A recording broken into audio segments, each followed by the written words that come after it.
नमस्कार, आप देख रहे हैं अमर उजाला। मैं सृष्टि आपके लिए लाई हूँ हिमाचल प्रदेश की बड़ी खबरें। हिमाचल प्रदेश के मंडी, बिलासपुर और ऊना में घने कोहरे के कारण दृश्यता 200 मीटर तक सीमित है। मौसम विज्ञान केंद्र ने अगले 5 दिनों में कोहरे की संभावना जताई है। लाहौल स्पीति में शीतलहर के चलते तापमान -5.5 डिग्री सेल्सियस दर्ज किया गया। ट्रेन सेवाएं भी प्रभावित हो रही हैं। हिमाचल प्रदेश हाईकोर्ट के फैसले के बाद मुख्य संसदीय सचिवों के सचिवालय को खाली करने के आदेश दिए गए हैं। सभी सीपीएस को नियुक्त स्टाफ वापस बुला लिया गया है और सरकारी सुविधाएं भी समाप्त कर दी गई हैं। अब इनकी नियुक्तियों को ऑफिस ऑफ प्रॉफिट माना जाएगा। मुख्यमंत्री सुक्खू के मंत्रिमंडल में एक मंत्री पद के लिए प्रतिस्पर्धा बढ़ गई है। सीपीएस के हटने के बाद विधायक अब मंत्री बनने की दौड़ में शामिल हो गए हैं। इस पद के लिए कांगड़ा, कुल्लू और लाहौल स्पीति के उम्मीदवारों की दावेदारी है, जिससे क्षेत्रीय संतुलन बनाना जरूरी होगा। संजौली मस्जिद में अवैध निर्माण को लेकर जिला अदालत में सुनवाई हुई। अदालत ने स्थानीय लोगों को पार्टी बनाने के आवेदन को खारिज कर दिया। अगली सुनवाई 18 नवंबर को होगी, जहां मुस्लिम वेलफेयर सोसाइटी की याचिका पर फैसला संभव है। चिट्टे का नशा बच्चों के लिए गंभीर खतरा बन रहा है। आईजीएमसी के चिकित्सकों के अनुसार अभिभावकों को अपने बच्चों की नियमित निगरानी करनी चाहिए। 15 साल के किशोर भी चिट्टे के आदी हो रहे हैं। डॉक्टरों की सलाह है कि नशा छोड़ने में मदद के लिए माता पिता को सक्रिय रहना जरूरी है। हिमाचल प्रदेश में मुख्य संसदीय सचिवों की नियुक्तियों में बड़ा बदलाव होने जा रहा है। 2005 में विधेयक के निरस्त होने के बाद 19 साल बाद कांग्रेस सरकार से 6 मुख्य संसदीय सचिव हटाए जाएंगे। इससे पहले 2013 में कांग्रेस सरकार ने 9 सचिवों की नियुक्ति की थी।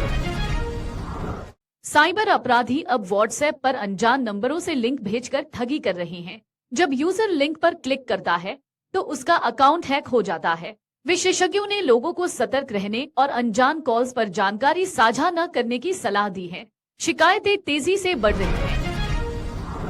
हिमाचल प्रदेश कांग्रेस अध्यक्ष प्रतिभा सिंह ने कहा कि सीपीएस पर उच्च न्यायालय का फैसला कांग्रेस सरकार को प्रभावित नहीं करेगा।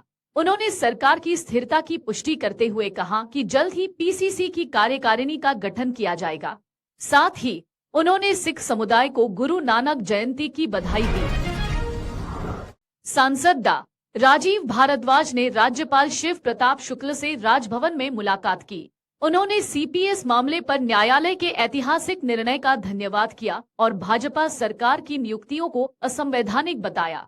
कांग्रेस प्रदेश अध्यक्ष प्रतिभा सिंह ने कहा कि इस फैसले से सरकार पर कोई राजनीतिक संकट नहीं है। हिमाचल प्रदेश में नए शैक्षणिक सत्र 2025 से 26 से राष्ट्रीय शिक्षा नीति 2020 के तहत यूजी डिग्री कोर्स लागू करने की तैयारी चल रही है। इस नीति में छात्रों को विभिन्न विषयों का चुनाव करने की सुविधा मिलेगी। हालांकि शिक्षक और संसाधनों की कमी इस कार्यान्वयन के लिए चुनौती पेश कर रही है। हिमाचल प्रदेश में मधुमेह एक गंभीर स्वास्थ्य समस्या बन गई है। राष्ट्रीय परिवार स्वास्थ्य सर्वेक्षण के अनुसार 15 वर्ष से अधिक आयु के 13.9% महिलाओं और 14.7% पुरुषों में मधुमेह है। विशेषज्ञों का मानना है कि लोगों को इसके जोखिमों के प्रति जागरूक होना आवश्यक है। प्रदेश उच्च न्यायालय के फैसले के बाद कांगड़ा में राजनीतिक संतुलन बिगड़ने की आशंका है। मुख्यमंत्री सुखविंदर सिंह सुक्खू ने पहले ही 2 विधायकों को सीपीएस बनाया था। कांगड़ा से मंत्री पद की रिक्ति के बाद चर्चाएं तेज हो गई हैं। यह देखना दिलचस्प होगा कि कौन नया मंत्री बनेगा। मुख्यमंत्री सुखविंदर सिंह सुक्खू ने कांगड़ा को पर्यटन राजधानी बनाने की योजनाओं की निरंतर निगरानी करने का आश्वासन दिया। इनमें जू, वाटर स्पोर्ट्स, हवाई अड्डा विस्तार और मिल्क प्लांट शामिल है। मार्च 2025 से कांगड़ा हवाई अड्डे पर उड़ानें शुरू होंगी।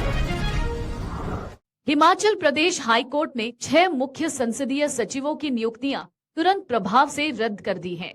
सीपीएस को सभी सुविधाएं वापस लेने का आदेश दिया गया है। भाजपा नेताओं की याचिका पर यह फैसला सुनाया गया, जिसमें कहा गया कि 2006 का संसदीय सचिव एक्ट अवैध है। राज्य सतर्कता एवं भ्रष्टाचार निरोधक ब्यूरो ने पधर के एसएचओ और एचएएसआई से पूछताछ की। विजिलेंस ने उनके घरों पर दबिश दी और दस्तावेज जब्त किए। शिकायतकर्ता ने आरोप लगाया कि आरोपी धनराशि की मांग कर रहे थे। पुलिस रिमांड खत्म होने पर दोनों को अदालत में पेश किया जाएगा। अगर आप ये वीडियो YouTube पर देख रहे हैं तो हमारे चैनल को सब्सक्राइब करें और बेल आइकन को दबाना ना भूलें। अगर आप Facebook पर ये वीडियो देख रहे हैं तो हमारे पेज को लाइक करें।